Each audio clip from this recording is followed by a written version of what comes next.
Global happenings today.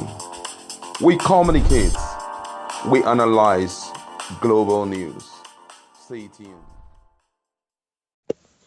Hello, beautiful people. Welcome to Global Happenings today. In Nigeria, we've had a lot of persons, a lot of group, ethnicity, different kind of Nigerians mount the seat of the apex seat of the country, which is the presidential seat. Right now, we have never had it in this kind before. Even in an individual state where the governorship position goes in, usually they would always say an indigene should mount on that seat. Well, it looks like the 2023 elections have come with its own twists and turns, not just that, with its own perks as well. I guess Nigeria now, permit me to say, is it a free for all country? We're going to find out in a moment. But before we do all that, like you subscribe to our channel by clicking on the red subscribe button. Beside it, you see bell notification icon. Please go ahead, click on it to get notified as soon as we update our channel on YouTube. Well, this is interesting and it's beginning to garner and gain attention, and some persons are even giving a nod to it.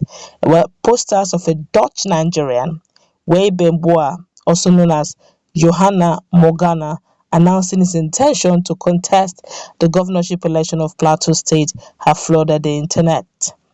Morgana's party, political party, All for All People's Party, that's AAPP,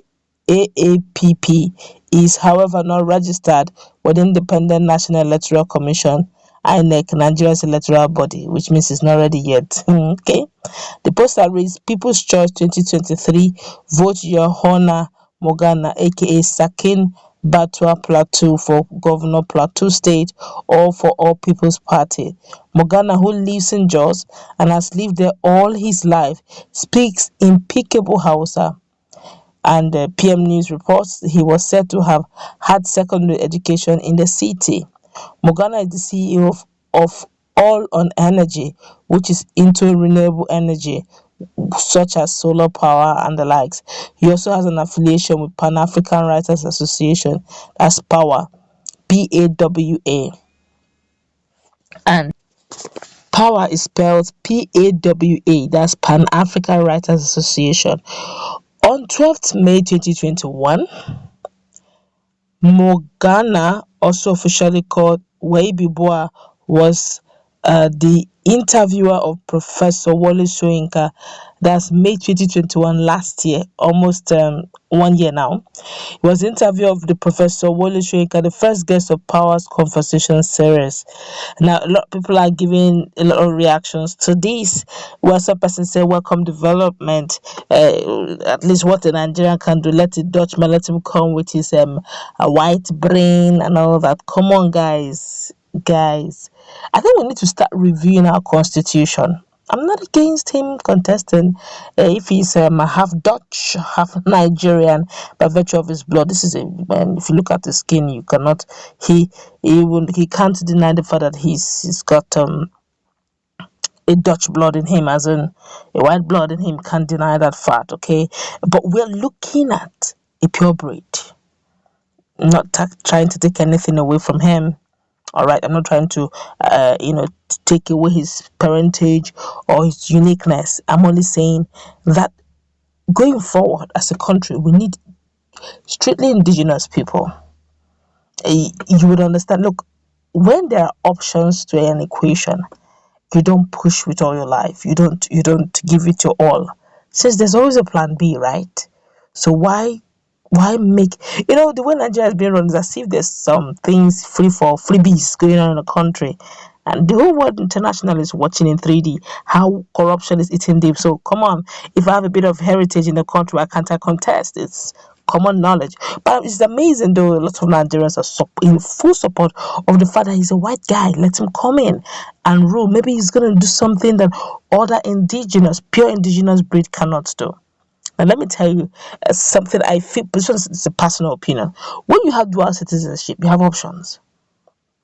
Now, when you realize the country is not going to get better and it looks like everyone wants to take from the national cake, You can, that's well, if the country goes down, I still got my own country to look up to, since I have either citizenship in this country or another country, or by virtue of naturalization, you have become a citizen in another country other than your citizen of birth, which is Nigeria.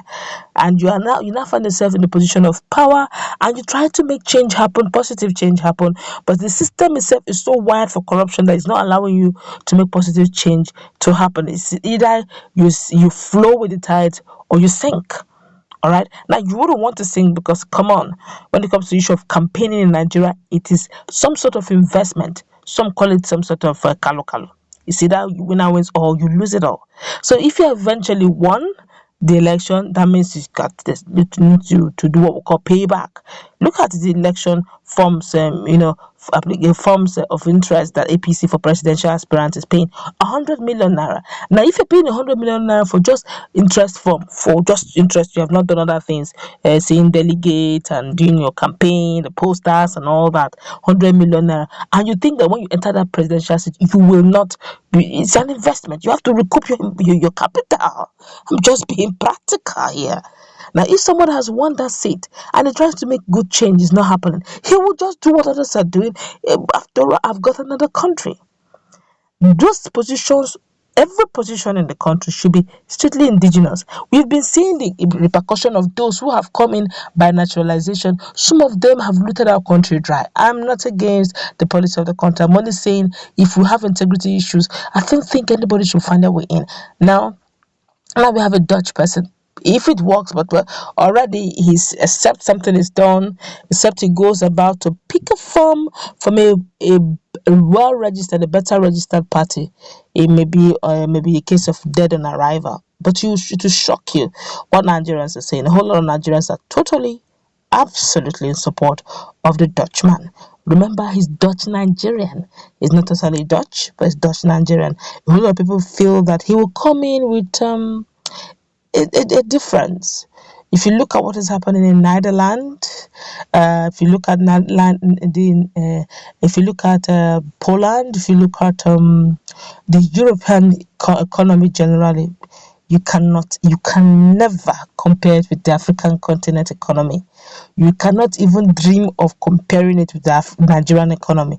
In fact, they're in different leagues. While we can call those guys developed countries, I don't even know if I'm still going to call Nigeria a developing country, or I'll call it underdeveloped country, because honestly, while others are moving, in a geometric progression, Nigerians are going backward to 1942. We keep hearing things like open grazing, trying to gazette a grazing route. Are we going backward? Or are we going forward? So you understand with me when I say I don't know if I'll place Nigeria as developing country or underdeveloped country, because people are moving. So with all this, you now begin to wonder, you now understand why Nigerians are saying maybe he could bring what magic his people did in Europe.